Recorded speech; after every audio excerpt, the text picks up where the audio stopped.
प्रेक्षकांनो, काय तुम्हाला माहिती आहे महाशिवरात्री का साजरी केली जाते? नाही ना? चला तर मग जाणून घेऊया। महाशिवरात्री वर्षातून एकदा येणारा महत्त्वाचा प्रसंग आहे।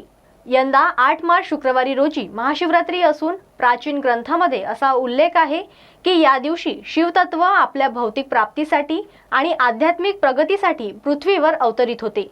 म्हणून उपवास, मंत्रोच्चार, प्रार्थना आणि ध्यान करून महाशिवरात्री साजरी केली जाते। जे महाशिवरात्रीला उपवास आणि साधना करतात त्यांना भगवान शिव आशीर्वाद देतात असे म्हणतात। काही पुराणानुसार माघ्य वैद्य चतुर्दशीला भगवान शंकर आणि देवी पार्वती यांचा विवाह झाला होता, म्हणून या दिवशी महाशिवरात्री साजरी करण्यात येते। तर दुसऱ्या पौराणिक कथेनुसार फाल्गुन महिन्याच्या कृष्ण पक्षातील चतुर्दशी तिथीला भगवान शिव शिवलिंगाच्या रूपात अवतरले होते।